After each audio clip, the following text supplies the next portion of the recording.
So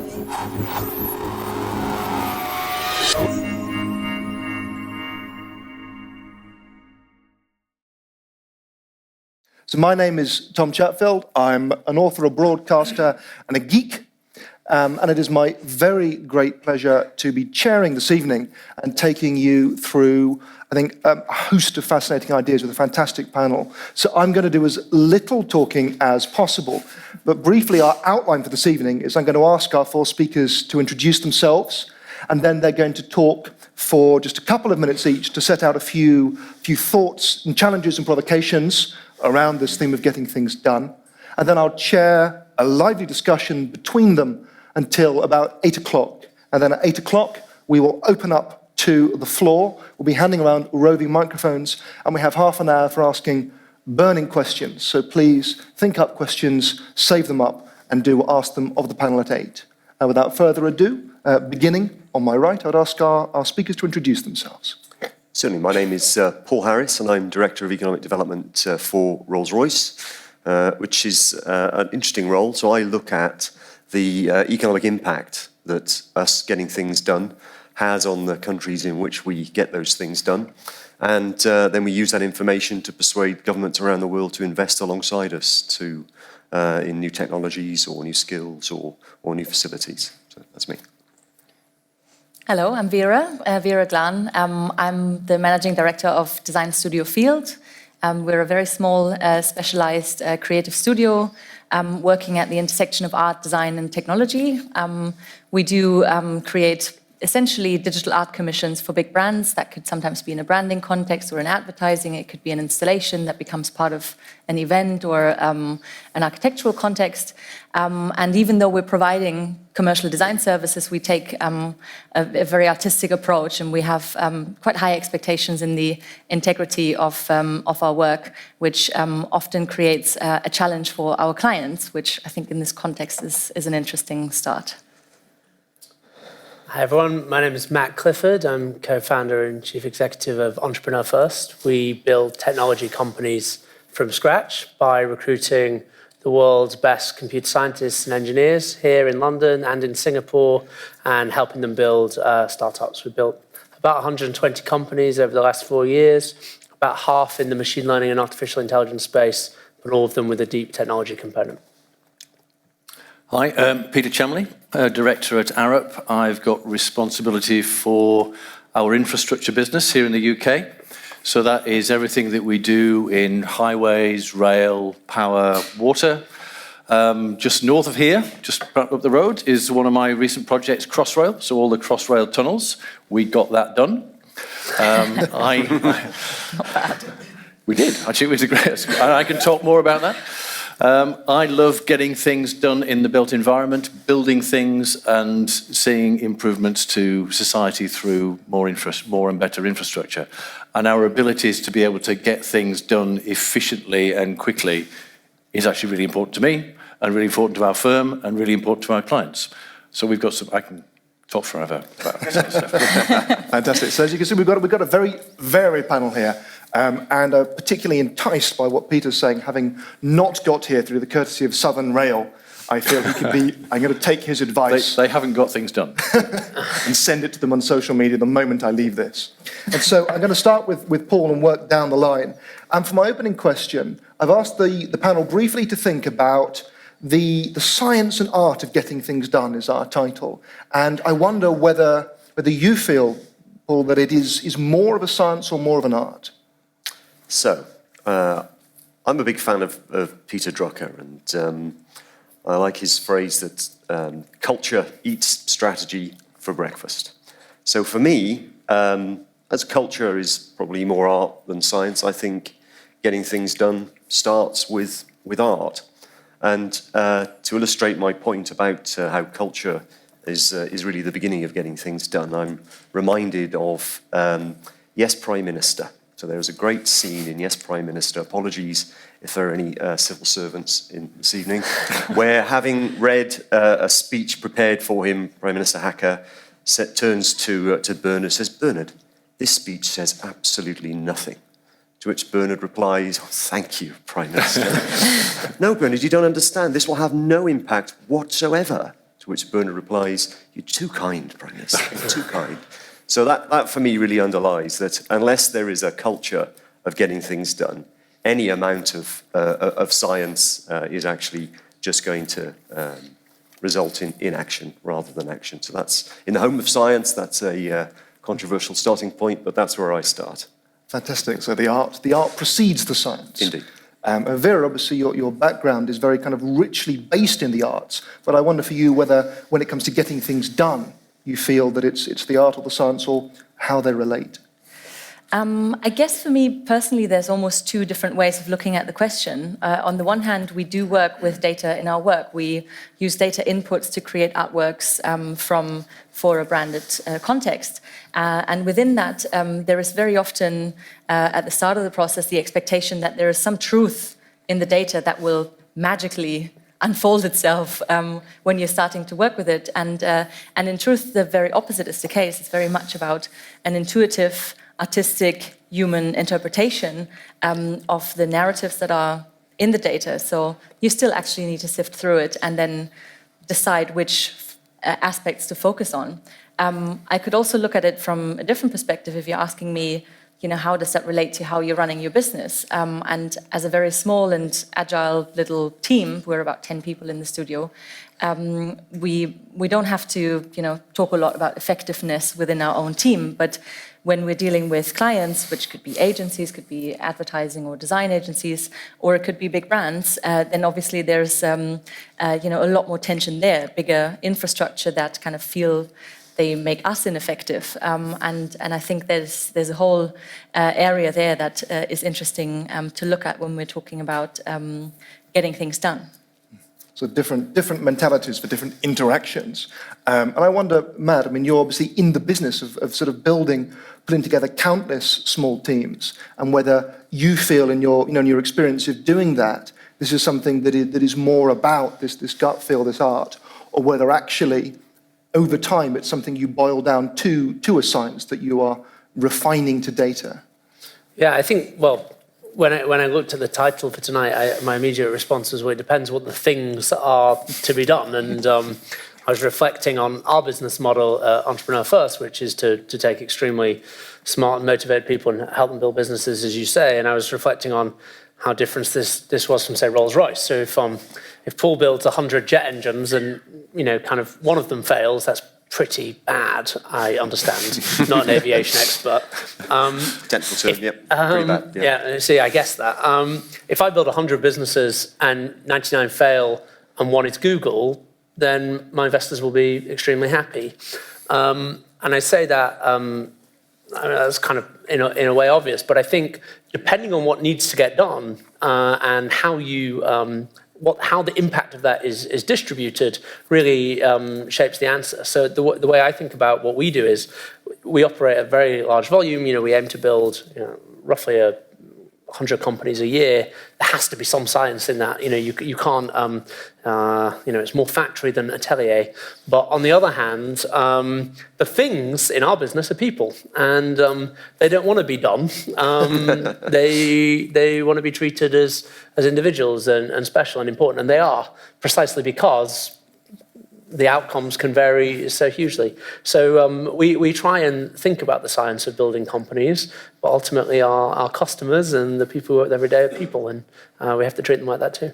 Fantastic. And I think that's a great phrase for us to take away. People don't want to be done. It's just people are not things. And I suppose, I'm sure we'll pick up on this later, but I'm very interested in these themes of failure and the fact that in an entrepreneurial context, multiple failures are a sign that you're doing something right, that you're taking the big risks, whereas in other contexts, multiple failures are totally unacceptable.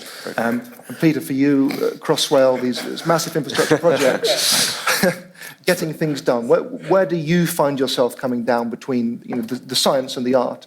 Well, for me, it's a bit of both. Sorry, I'm going to sit on the fence.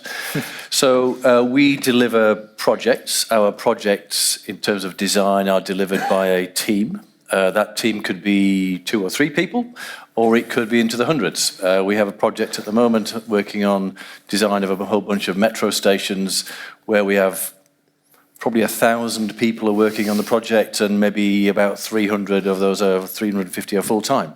So that is a very large team.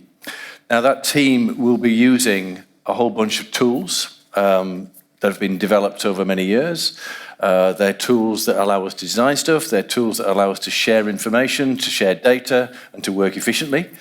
But for that team to deliver a great product and to do it quickly, which is what our client really wants, that team has to work very efficiently. And the interaction between the players in the team, a bit like a sports team, is really, really important.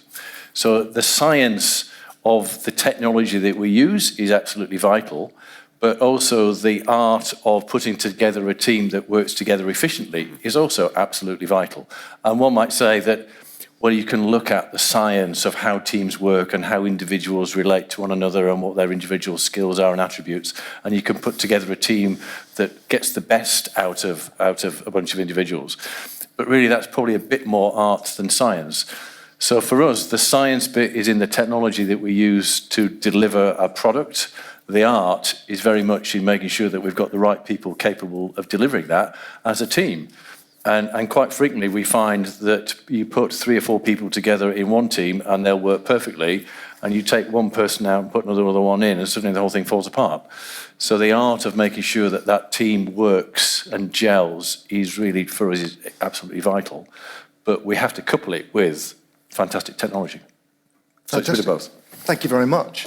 And so I suppose, as you'd expect, there is a sort of tension between the science aspects and the art aspects. And when it comes to people, we're tending to talk about art. And I'm going to work back in the opposite order for my questions now to introduce some variety before we all start arguing ferociously with each other. Peter, I was very interested that, sort of several times you mentioned efficiency. Mm-hmm. And I think, this is what we want, of course. We want our infrastructure projects to be delivered on time and on budget. And one of the things about that is that with an infrastructure project, hopefully we know where we want to end up. We want to end up with it built. And so efficiency is a good thing if you know where you're going and if you are 100% confident about your direction. But in more uncertain or enigmatic contexts, efficiency might be a little dangerous in that if you're moving very fast towards the wrong destination, that is not good at all. And it leads me to a question about data, because QuantumBlack is hosting us here, experts in data. And I think a lot of people might feel ambivalent about data and information, that it is absolutely wonderful to have enormous amounts of data and connectivity at our fingertips. But at the same time, if we're talking about efficiency, if we're talking about focusing on the right thing, getting stuff done and teams working well, data and the volume of communications can be dangerous. And I wonder how in your practice, I suppose you try to make sure that data and volumes of information work for you and work for efficiency, rather than perhaps bogging you down and creating noise rather than a signal. Yeah. So it's a really interesting question, actually, and I have a QuantumBlack related story and a Crossrail related story. So on Crossrail, and bear with me for a minute, on Crossrail, one of the things that we were responsible for with our tunnel design, so we were the designers of all of the Crossrail tunnels, all 40-odd kilometres of it. One of the responsibilities we had was to look at all the ground movement. So when you make a hole in the ground, it causes ground movement, and ground movement can, if you're not careful, cause damage to stuff that's above. So we wanted to avoid that, and to help us avoid that, we were monitoring lots of stuff. So all around central London, we've got hundreds of thousands of things that are being, or were being, monitored. And as we set off into the construction phase, from the design phase, I've got to say we were a bit concerned that we were going to be inundated with masses and masses of data about all this stuff that was moving as we were digging the tunnels. And the danger was we weren't going to be able to see the wood for the trees. So we'd have loads and loads and loads of data, but absolutely bugger all in terms of insight. Or we would miss it. So we would be concentrating over here and stuff would be going on over there. So we got together with QB and we posed them some questions about, well, how can we find our way through all of this data to identify what is actually happening and actually to be able to predict what we think will happen. And that allowed, and we did that. We created some tools that allowed us to look at all of this massive data that was coming in our direction and to be able to concentrate on the important bits and ignore some of the less important bits. But it allowed us to make decisions about what we did or we didn't do much, much more efficiently. It allowed us to concentrate on the important things and to put aside the less important. So the data could have been overwhelming,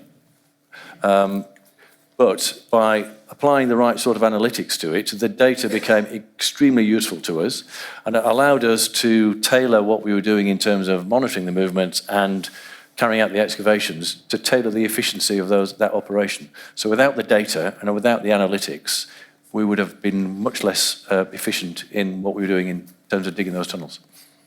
Fantastic. And I think that's a lovely distinction between data and insights and the degree to which, as I've heard people say in different contexts, big data is full of answers but doesn't have any questions. Yeah. And so, what questions do you bring?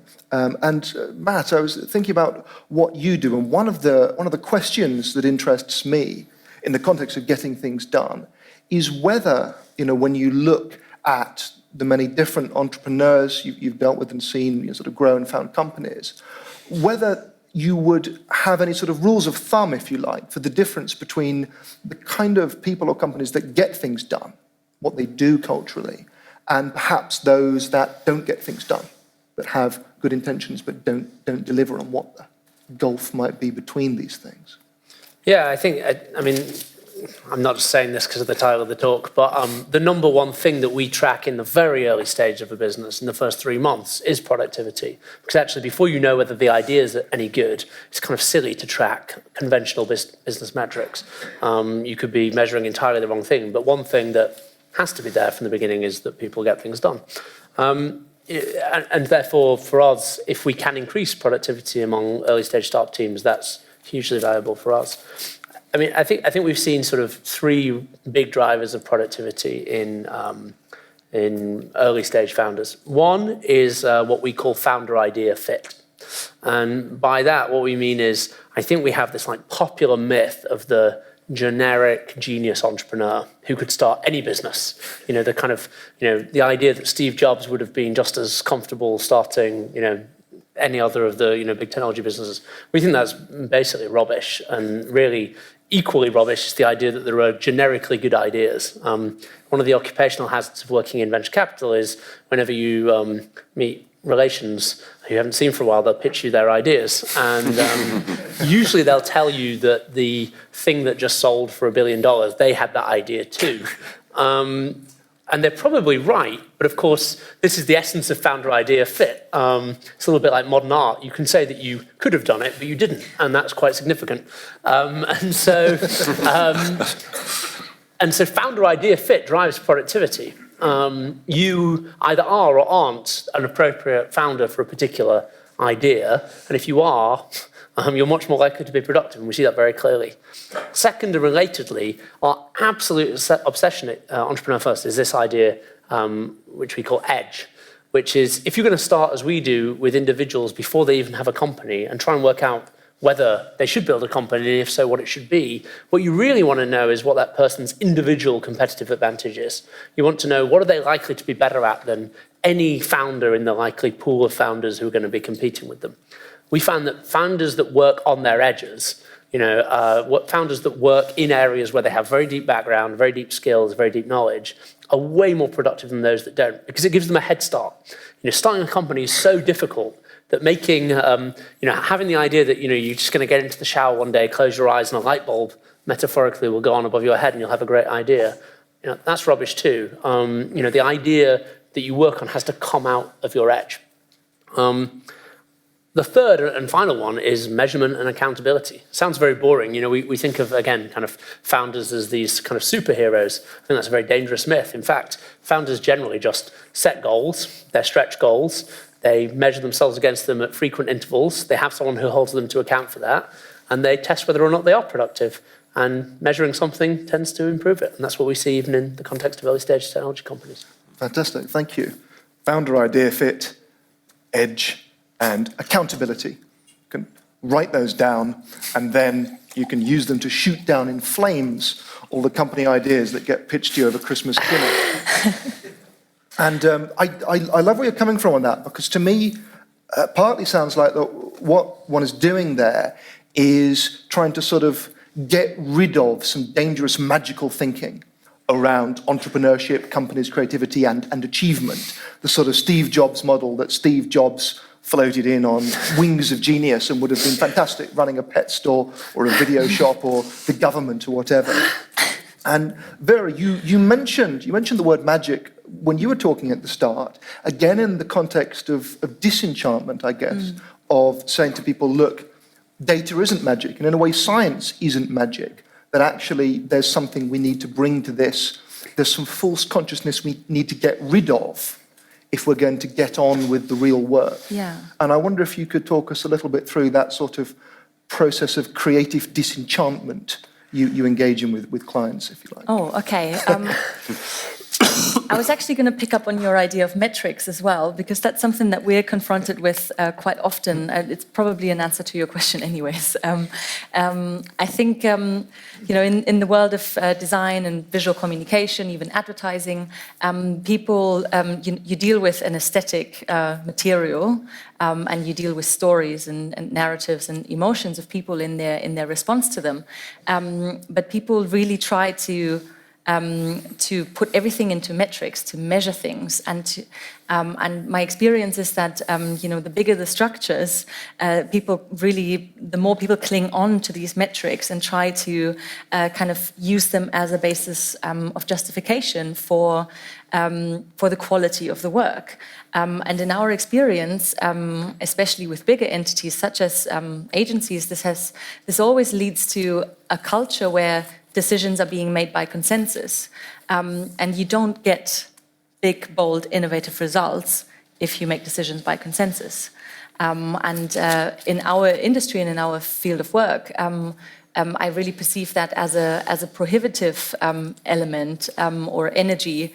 And I think the desire to quantify things and to measure is actually enforcing this obstacle for what we're doing.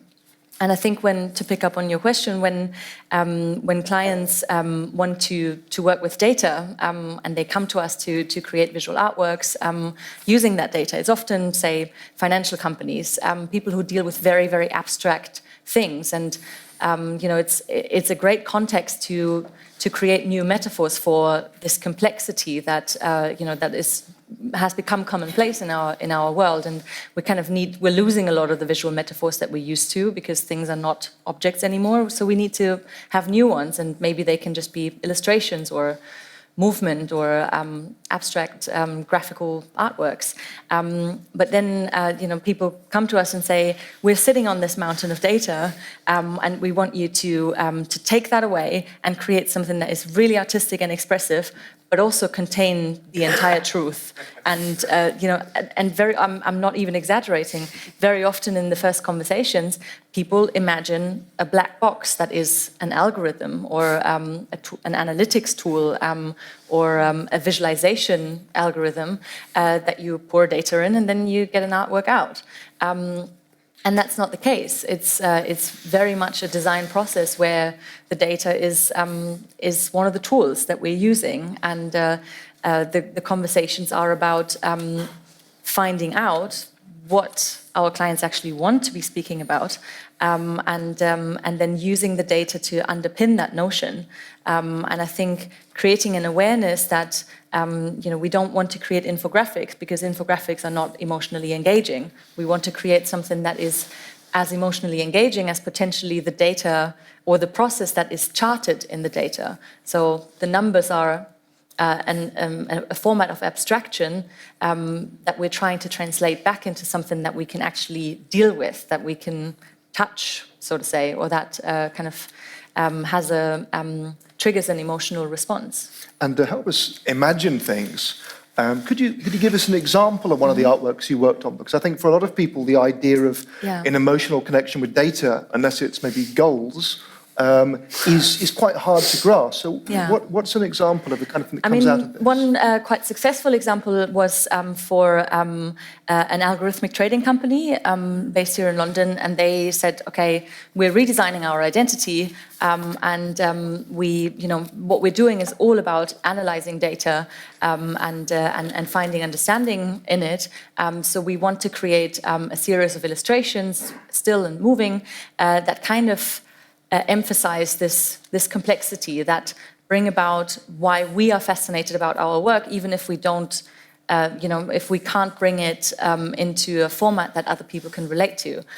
So with that company, we looked at the different categories of data that they base their decisions on. That could be very slow-moving factors such as tanker charters or commodity prices. And then on the other end of the spectrum, you might have the financial market with very, very volatile movements, a lot of psychology involved and all of that. So we try to then create moving graphics that express what essentially is going on in these processes. So you might have something that is spiraling exponentially, and you kind of take that information that it is about volatile markets away from reading the movement. And that's something that obviously, can, when you craft it well, can give you the feeling that you're actually looking at the data and it's speaking to you.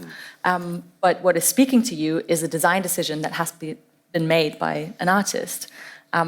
Another example that we've completed this year was a campaign for Chivas whiskey, and they launched a new product, a premium blend whiskey, and they gave us the DNA of their master distillers, because it's quite a complex circle actually. So it's those people's essence that makes this product unique. So let's take their genetic essence and create that, turn that into an artwork. Took me a while to get my head around that, let alone being able to explain it. But it is a story, and we're using the data to create these illustrations. But our main task was to actually create an image, and we're using 3D technology and like digital tools. But essentially, we're drawing a picture that makes you think you're looking at data. It's fantastic, and very interesting to me, partly because it's completely unexpected, I think, in many ways, and that's part of the point of it. But also, it is getting something done with this data that might lie totally outside the field. Certainly, if you're a master distiller, and they say, "Can we have your DNA, please?" You can grow a new master distiller in about 50 years' time. And you talked about narratives, and that brings me back to Paul, and then I'm going to encourage you to interrupt each other as well, and to sort of, we can fabricate some kind of controversy, I'm sure. But Paul, I was very interested that you talked, you chose to open by talking about essentially narratives and persuasion, about sort of the idea, culture eat strategy, and the sense that actually a lot of what you're doing is about getting people to to see things from a particular point of view, to tell them a story they understand, and that persuading people is the art of getting things done. And I suppose it made me wonder, in terms of these acts of persuasion, what it is that is most important when you're doing this, what it is that works in this space, that best gets the message across, and that gets people on board and shows them the world you want them to see. Wow.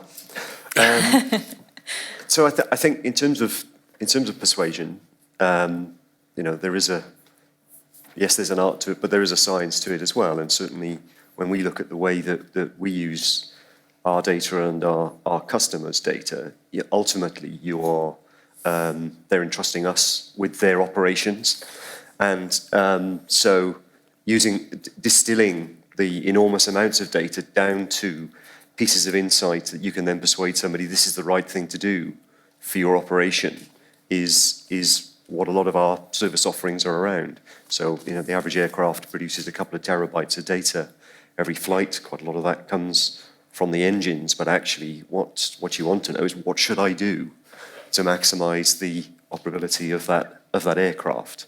Is it still safe to fly? When do I change this part? And that is where the science comes in. So once you have a culture of getting things done, we certainly see the science of distilling, talking about distilling again, distilling that data down into insight that's persuasive to a regulator, to show that an engine is still safe to carry on, even though that you may know that there is an issue, but you're on top of it. You understand what you would see before that would become a safety issue, and managing a fleet from that perspective. So I think that the two work together. There was another point actually that I wanted to sort of bring up, that sometimes efficiency can, incredible efficiency can just change the way you approach problems. And my favorite example of this is a program that we have, which we call Fandroid, so like Android on your phone. We call it Fandroid, and it's an automated way of designing the fans that you see on the front of some of our engines. And we were set a particularly difficult problem in a military application, and the human fan designers couldn't get to a solution that met all the requirements, but could conceive of setting up a system that could learn itself. So we called the system Fandroid, and it designed 1,000 fans. It would have taken us many, many years. And in that process, we found one that actually met all the requirements. And that was just about super efficiency, allowing you to do many, many, many times things that you would never have the time to do normally. And actually then learning from that, and the people who set it up looking at it saying, actually, gosh, look what it's done there. So we learned from the machine, and the machine learned from us. So that's quite an interesting sort of angle on efficiency can actually allow you to be more effective if you harness it in the right way. Well, that's a lovely idea, I suppose, of the kind of human-machine interaction we all would want to see all the time. We learn from the machine, and the machine learned from us. And Fandroid's a pretty cool name, and I would like to get one. And I suppose in our culture at the moment, a lot of people, I think, are beginning to ask increasingly anxious questions, maybe around when it comes to efficiency, when it comes to getting things done, this lovely phrase we keep using. Is the future a happy place where we help machines and machines help us? Or do machines get things done so much better than us in many domains that what we do shrinks? And I suppose I'd like to phrase that as a question, really. But given that machines can do more and more, and are increasingly perhaps doing things people didn't expect them to do when it comes to natural language recognition or driving buses and so on, what is it that people do best or still do, or that it is most important that people do in this kind of highly mechanized landscape? I don't know if you have any thoughts on that. I'll throw that one at you just to solve the problem. Anyone can speak to that. So yes. Well, I was actually taken by what Paul was saying, and then your question, and it reminded me of a phrase I heard from a colleague quite recently, and we were talking about automation, and in our world, automation of design and getting rid of the repetitive tasks and finding some piece of software that would do it. And my colleague kind of said, well, you've got to remember that everything that is inconvenient will become automated. And if you think that all of the things that are in our lives that have been automated because actually they were inconvenient, every house has a washing machine and probably a dishwasher, because to do that yourself is actually pretty inconvenient. So we wouldn't have dishwashers and washing machines if that wasn't inconvenient. So we are gradually getting rid of all that inconvenient stuff in our lives because we're developing bits of machines or software or whatever it is in order to get rid of all that inconvenient stuff to allow us to do more things that we might think of as being convenient, I guess. But I can see areas where, in our business, where we are looking hard at automation to take away the routine and to allow us to produce ever more efficient designs, to produce work for our clients ever more efficiently by finding ways to answer questions that we probably couldn't answer previously because it would just take too long. Pretty much the same way you defined the fan problem. So I do see that we will, all of us, be working harder at finding ways to automate stuff, either to get rid of the inconvenient or to allow us to look at way more opportunities and looking at things that we previously couldn't think of a concept as being feasible. And I think it also depends on the time frame that we're looking at. I'm fairly convinced that in the very long run, general artificial intelligence will be possible and there will be nothing that humans can do better than machines. but that might be 100 years. Certainly, I'm not sure it will happen during kind of my working life. However, I think that, and maybe it will. I think the error bars on those estimates, when you talk to the world's leading AI experts, they're very, very large. So kind of general AI will be here somewhere between 10 and 1,000 years. So, however, I think that narrow AI of the kind that we're all talking about is already here, and kind of go talk to taxi drivers in Singapore watching their driverless counterparts do their jobs, and it's very, very clear. I think what's really interesting about that is it kind of creates a sort of hollowing out between art and science in what humans are best at. I think it's clear that for the next 25 years, the things that humans will be best at, I think, are either very, very, very hard science, as in the people building the AIs, or the very, very, very soft things. The things that I think will be last for machines to really emulate well are politics, negotiation, empathy, love, humor. And I actually think that, that probably means for, I'm 31 years old, I guess for my children, they either will need to be very hard scientists or very soft scientists indeed. So we need our scientists to be really rigid or really soggy. Yeah. I actually felt, had a similar thought that at least in the midterm, what AI is probably not going to become better at than humans is intuition, and those, those kinds of decision-making processes where, from a factual point of view, a counterintuitive decision is the right one. And I think that's really important for business, for innovation, and for creating outstanding results in whatever context it might be, because I kind of feel like when you're basing decisions on metrics, it's always a certain amount of safe play, because you're basing on experience, and we all know that from our everyday working lives that if you want to be sure, you look at what has happened in the past, and you feel quite safe about, intuitively safe about something that is probably going to repeat itself. But the truth probably is that it's absolutely random. Can I just I realize I just spoke, but on intuition, I think I broadly agree, but I think there's something about intuition that maybe that is just a label we give to data-driven decision-making that we don't understand. If you work a lot around people who do AI, you realize that most of modern AI is, without getting into too much detail, is really about training neural networks, some of which are very deep, and there's lots of interesting stuff there. But often what they do is so surprising that we would call it intuition. There's a great example, there's a great book. If you want to get really scared about AI, you should read a book called Superintelligence by Nick Bostrom, who's a philosopher in Oxford. He talks about paths to apocalyptic AI futures, and it's very interesting. But he talks about what I can only describe from the outside as intuitive artificial design. He talks about a problem that's set by a group of engineers, which they give to a machine, where it has to piece together components into a radio receiver.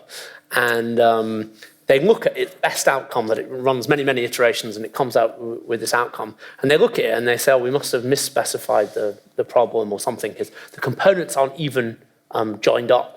But kind of for fun, they build it. And they discover that although the components aren't even joined up, the way the interference is working on the components means that it does actually run as specified. It's just that no human would have ever designed it because it disobeys the basic kind of physics that we know. If a human did that, we'd say that was intuitive. They had an intuitive sense that this should work, even though it doesn't work. And I think that the history of AI, the joke goes, is calling things, the minute that it becomes obvious and normal, we stop calling it AI. And I wonder if the same is true of intuition. Could I ask you something? You talked about the metrics that you are looking at, the 3 parameters, in judging a potential business or a business idea or an entrepreneur. Is that something that is so much based on the facts that you're gathering in that first phase that you would actually base the decision who to invest in on an algorithm? Or how important is your gut feeling, you and your business partners, the situation where you're saying, like, I think this is a good guy, we should invest in him. How important is that? So I think we'll be able to train a machine to do that bit very soon. The bit that actually matters there is, because if you build that Google, the other ones can fail, the 99 can fail. If I believe that you're the next Larry Page, and if I get you on my program, I'm going to build the next Google, the bit it will take then a very, very long time to train an AI is how I persuade you that you should come do my program. I can train a machine to figure out whether to invest in you after the fact, but the persuasion, the sales, that bit I think is going to take a very, very, very long time. I wanted to pick up on what's the nature of work, I like your idea of hollowing out in the middle. I have this conversation all the time with governments around the world where the capital intensity of one of our manufacturing plants now is something like £1 million of capital per job created. Wow. So where people aren't executing the processes anymore, they are supervising the machines that are, and their job is to improve the integration and to find new ways of changing the process to further improve it. So their role is of higher value than physically doing the task. So it just changes. So where are the jobs? The jobs are in, as you say, writing the AI, delivering the automation, and supervising it to get ever better performance out of it. Before we take our step back and invite our audience in, who I'm sure are bristling with questions, I want to take, I suppose, a step back on our title, because there's that fantastic phrase, we are automating everything that is inconvenient. We are getting sort of more things done better. And I guess, for me, that begs an interesting question that is perhaps more on the art and the science side, which is, what is it that we wish to get done? And how do we weigh different outcomes in the scale? So, for example, I might wish to save money by automating and by competing with my competitors. On a governmental basis, I might wish to pay people to do jobs. I might wish to have my hair cut as fast as possible, or I might wish to have my hair cut by a slightly distracted middle-aged man who insists on telling me for the 5th time about his childhood in Turkey, which is the option I currently go for. And without being entirely facetious, we had the point earlier about treating people as ends in themselves rather than means. And I wonder as to how we frame these questions. And Nick Bostrom and Demis Hassabis and others always point out around AI that, in a sense, efficiency is part of its problem. Nick talks about the paperclip maximizer. I make my perfect AI, which is set to make paperclips to get this done. And so, oh my goodness me, it makes paperclips. It turns the entire world into a pile of paperclips, because that's what it wishes to get done. And it's a very extreme example, but it suggests the degree to which, as we begin to set in motion very, very powerful automated systems, and as we begin to take decisions about what is inconvenient, we perhaps need to be, very broad in asking, what is important? What are the ends that we wish our tools to pursue with such staggering efficiency? I don't know if anyone... It's not really a question, is it? That's me just talking. Would you like me to turn it into a question, or do you have any thoughts on it? Maybe a starting point is, the process that you've described about iterating through these options of fans is something that we use in our work as well. Algorithms, parametric systems that iterate through iterations of designs that we wouldn't be able to come up with. And there's obviously a time factor involved in calculating that, but there's also the fact that a human mind would not maybe have come up with that particular idea that actually ticks all your boxes. And in the creative context, we're using that to create images that maybe you wouldn't draw by hand. And sometimes data inputs are a part of that. So I guess what we're doing is we're also automating things that we can easily let go of, that are not threatening to bring us any closer to singularity, and that we have very much control over. And I think that's really, we're seeing it as a tool. And sometimes I actually wonder whether it would be important that humanity, under all this AI threat, keeps in mind and remains confident that we actually can make decisions, that we can use these things as means, as services, as tools, and still say, I decide, or we decide as a society, how much of it we're using. And that's a very old, it is interesting, we can frame it as an AI question. It's actually a very old sort of question. To go from artificial intelligence to kind of political philosophy, are there any Weber experts in the room? How much can I blag this? Or I know there is an essay by Max Weber called Politics as a Vocation, in which he basically says bureaucracy is so efficient as a mechanism of getting stuff done that what we really need to remember is that we still need politicians, despite that, to say what the bureaucracy ought to be doing. Yeah. Someone needs to choose the values for the bureausry to act upon. Somebody needs to design the system. Someone needs to say, what it's for. And that essay is around 100 years old. And, I think we may be getting better at getting things done, but the problem of what we want to get done is not going away. And just very quickly on Nick Bostrom and this idea of scary AI, weirdly, the best idea anyone seems to be able to come up with on how do we make sure that we don't get turned into paperclips is that we say, well, we're not smart enough to know what to tell the AI it ought to do. So we should tell the AI that it ought to do what we would tell it to do were we smart enough to know what we... I'm not joking. This is a whole chapter in his book on this. And so we invite our AI to come on and tell us what we ought to ask in order to know the things. But and this is, it's interesting because the questions like this, I think we live in this moment, like Max Weber did 100 years ago, when he was seeing the effects of industrialization and mass communications for the first time round, when they're kind of philosophical, abstract, and quite fun, but also very practical. People are legislating, innovating, dealing with them right now. And Paul, you're very much a denizen of the real world. You're dealing with these very practical questions of capital-intensive allocations. And I'm interested, I suppose, in what you feel the current thinking around this is when you're taking the temperature of people's kind of practical desires in government and so on. What do they think we ought to be doing? What are the values that the people you perhaps deal with or persuade? What is going on in their kind of real practical world now as they grasp, as they grapple with these ideas? Yeah, so I think different governments look at this in different ways, as you might imagine, but the Singaporean government are the ones who I admire most in this, in that they know they have a pretty much fixed population, they've got a fixed amount of land, and their objective is to continually move their population to higher and higher productivity and earning potential. So they see automation of the inconvenient, low-value jobs as freeing up human resources to do more highly value-added things. So that idea, and most governments have got some concept of that, and it just their level of economic development and sophistication means they're at different stages on that journey. So there are certain investments that work very well in India.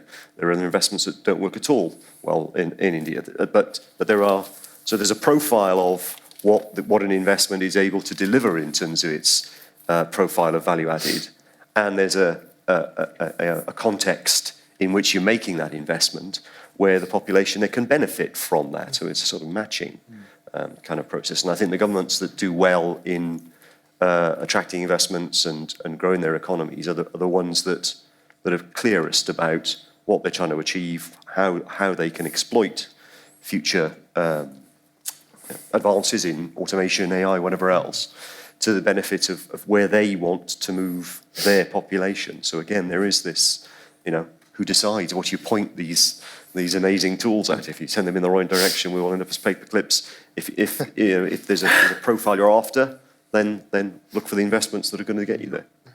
And yes, please. I suppose the extension of that is to think about if we're applying these tools that we are developing to make ourselves more efficient, to automate the stuff that's inconvenient, and if that is allowing us to more efficiently get things done, which then the more efficiently getting things done might be making it quicker or making it cheaper, or maybe both.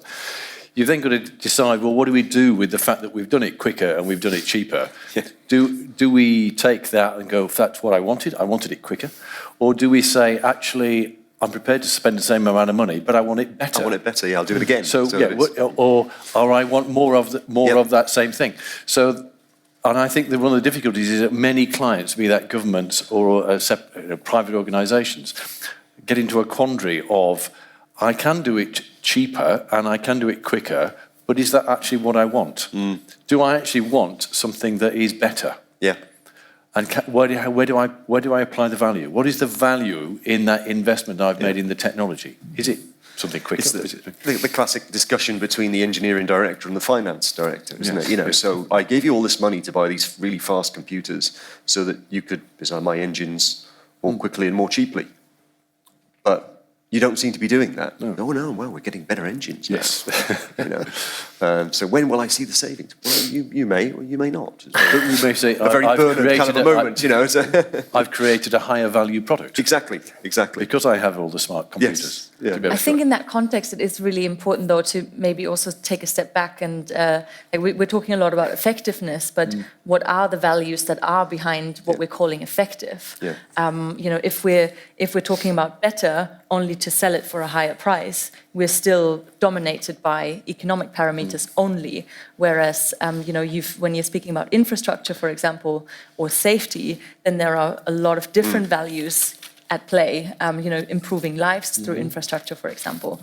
And I think it often feels like, you know, the business world is so obsessed with financial numbers just because they're so easy to hold on to and to justify what's good. Because if you want to apply any other parameters to judge quality, you're thrown back to your own quality perception. Yes, we could have a very long discussion about Yeah. you know, what is quality?